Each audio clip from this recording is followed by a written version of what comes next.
Bonjour, c'est Gilles du site boursicoté.com. Voici l'analyse technique des principales paires de devises du marché Forex ainsi que l'analyse de l'or et du pétrole pour les matières premières. Nous sommes aujourd'hui le mardi 11 juin 2013.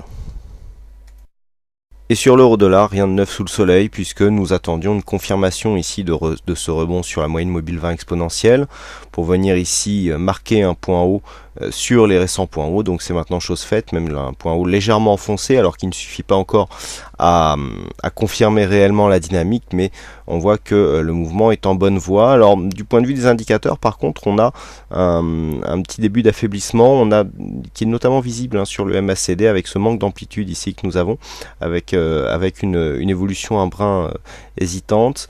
Le stochastique, lui, qui reste quand même proche de sa zone de survente, ainsi que le RSI, mais on a un manque de force ici sur cette cassure. Attention à ne pas transformer ici cette phase de hausse en phase de cassure, puisque sur cette dynamique, on reste quand même proche de cette zone de support. Et dans cette configuration où nous sommes quand même plus proche de la survente, du surachat que de la survente, eh bien, il n'y aurait qu'un pas pour venir casser ici ce support oblique et donc marquer une fin de dynamique sur l'euro-dollar. Quoi qu'il en soit, actuellement, l'euro-dollar reste haussier.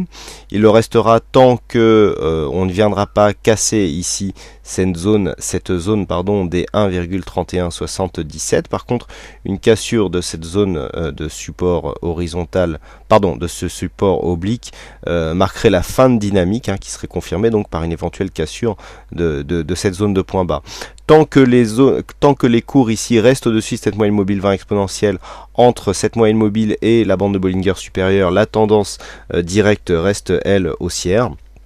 Et aujourd'hui, nous en avons eu confirmation avec l'inscription de ce nouveau plus haut. Si les cours continuaient à monter, nous aurions, voilà, un objectif qui se situe à 1,3349, c'est la prochaine résistance donc pour l'euro-dollar. Sur le câble, la tendance est beaucoup moins marquée, il n'y a pas eu encore de cassure de ce point haut ici qui s'était inscrit le 6 avec une cotation extrême à 1,5684. Quoi qu'il en soit, nous sommes toujours dans la dynamique avec des cours qui continuent à évoluer ici au-dessus de cette moyenne mobile 20 exponentielle. Le support par contre commence à être attaqué, le support que nous avons là. Nous avons eu ici un quatrième contact et puis suite à ce contact, il n'y a pas eu encore l'élan nécessaire pour venir casser cette précédente zone de point haut. Et on sent que les cours ont du mal ici à repartir de l'avant malgré un retournement ici du MACD et une configuration qui n'était pas du tout surachetée. Alors, ce qu'il faut quand même signaler, c'est que nous sommes sur une zone de résistance majeure, sur cette zone des 1,5607, puisque c'était une précédente zone sous laquelle les cours ici s'étaient heurtés sans arriver à la franchir, alors que nous étions dans un contexte plutôt de rebond technique, puisque je le rappelle, nous allons nous mettre en journalier pour replacer le contexte. Nous étions ici dans une phase de baisse avec rebond, on voit bien ici cette zone de point haut. On avait marqué ici un point bas, mais qui reste supérieur ici au point bas de cette phase de baisse. On avait eu ici une forte phase de baisse avec plus de 1000 pips d'amplitude ici sur 2 mois. Donc rebond technique ici qui est resté très contenu. On est revenu marquer un point bas ici, mais en restant au-dessus de cette zone de point bas, donc suite à cette tendance. Et les cours reviennent ici sur cette zone de point haut. Alors il y a eu des attaques, mais pour l'instant, on n'arrive pas à casser ici cette zone, d'autant plus qu'en journalier, c'est assez net. On voit bien ici que le MACD, avec une grosse amplitude, est en train de plafonner vraiment sous cette zone de résistance majeure, dans un contexte quand même légèrement suracheté. En H4, on est un peu moins suracheté. Vous voyez que la dynamique serait plutôt à la hausse. On attend ici un départ, mais nous sommes quand même ici sous une zone de résistance assez forte. On va d'ailleurs épaissir ce trait pour lui donner plus d'importance visuelle. Alors sur cette phase, alors oui, non, on est sur le retracement de Fibonacci là. Voilà, donc c'est ici cette résistance, que nous avons donc une phase à surveiller. Donc là, on voit que les cours sont restés sous les 1,5625. Il faudrait vraiment une cassure significative pour enclencher un nouveau cycle baissier. Alors on l'a vu en H4, on est un peu suracheté.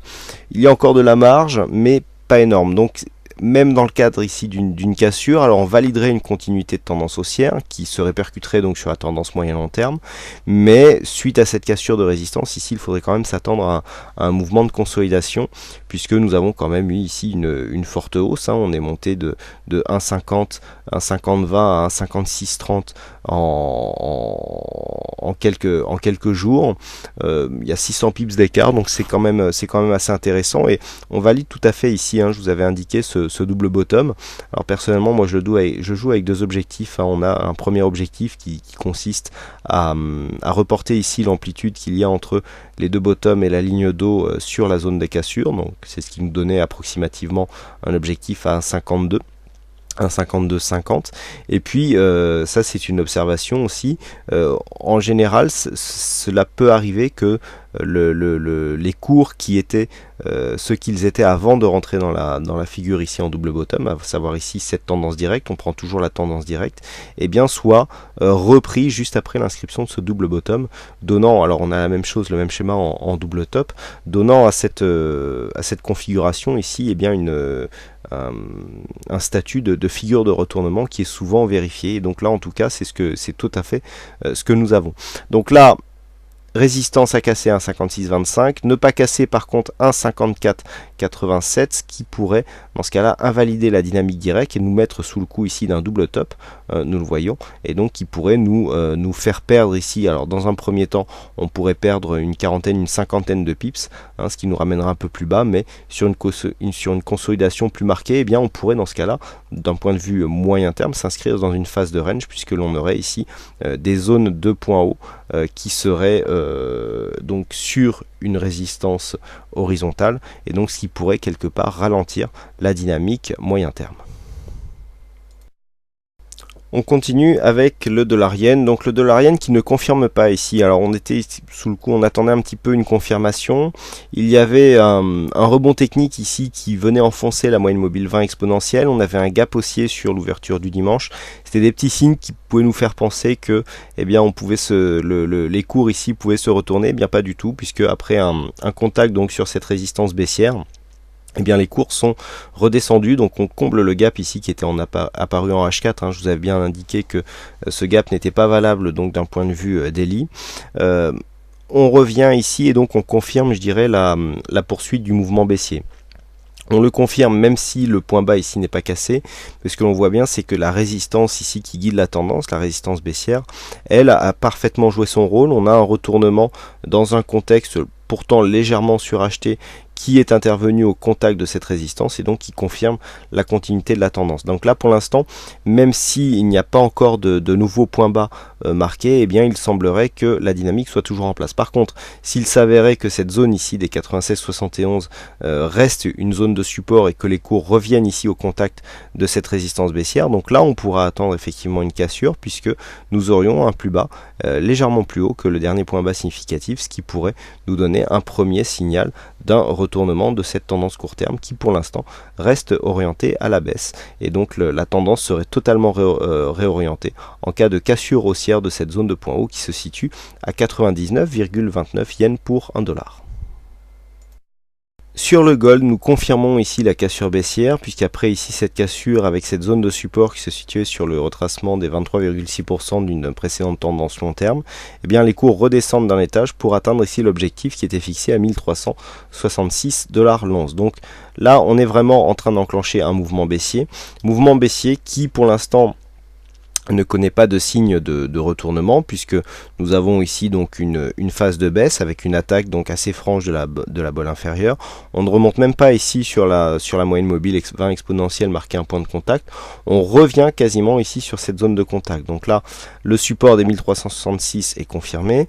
On marque ici un rebond technique, donc on peut très bien ici attendre un rebond ici jusque cette zone des 1378,80 dollars l'once, hein, qui a déjà été touchée avant une poursuite éventuelle du mouvement baissier. Alors pourquoi cette zone? Tout simplement parce qu'elle était précédemment zone de support. On a déjà retrouvé cette zone ici. Il semblerait que pour l'instant elle s'impose comme une zone de résistance. Si cela était toujours le cas, eh bien nous aurions une inversion donc du sens direct ici à la baisse, et donc le mouvement baissier sera confirmé par une poursuite et donc une cassure de cette zone des 1366 dollars l'once. Donc si tel était le cas, le prochain objectif se situerait à 1342 dollars l'once, et d'un point de vue de la tendance je dirais globale, le fait de venir attaquer ici cette zone et par ricochet ici le précédent point haut 1321,9, eh bien nous placerait dans une éventualité de continuité baissière long terme, puisque nous avons, je le rappelle, cette dynamique ici baissière qui n'a toujours pas été retracée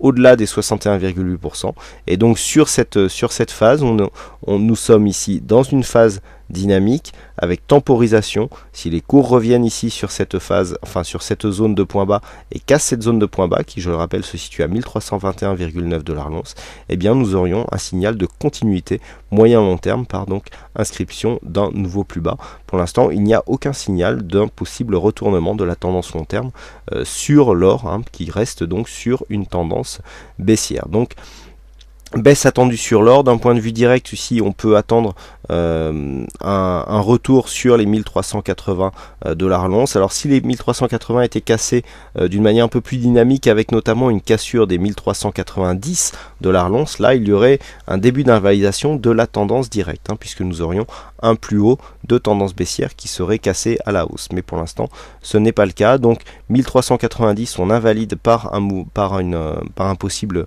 retournement de tendance. Par contre, une cassure ici des 1366 nous donnerait comme objectif 1342 dollars l'once. Et enfin on termine avec le WTI, donc le WTI qui confirme ici la sortie de cette tendance. Nous étions sur cette zone de support hier, on avait un manque de dynamique, et donc les cours là brutalement, après s'être appuyés sur cette zone des 95,76, eh bien ont cassé. On a quasiment rejoint l'objectif qui se situe sur le support suivant, à savoir les 94 dollars le baril. On est venu ici marquer un contact avec la bolle inférieure, ce qui confirme l'inversion du flux, puisque nous étions ici sur cette phase entre cette moyenne mobile et cette bande de Bollinger supérieure, ce qui donc signe évidemment une tendance haussière. Le fait de venir casser ici cette moyenne mobile, contact avec la bolle inférieure, eh bien, est un premier signe d'un retournement possible de la tendance. Quoi qu'il en soit, le dernier point bas significatif, même s'il se situe sur cette mèche ici à forte volatilité, se situe à 93,74 dollars le baril, et donc ce point bas n'a pas encore été cassé. Donc pour l'instant nous avons une sortie de la dynamique haussière. On peut très bien évoluer dans un range pendant quelques temps, et tant que nous n'avons pas ici une cassure de cette zone des 93,74, eh bien nous sommes potentiellement dans une tendance neutre.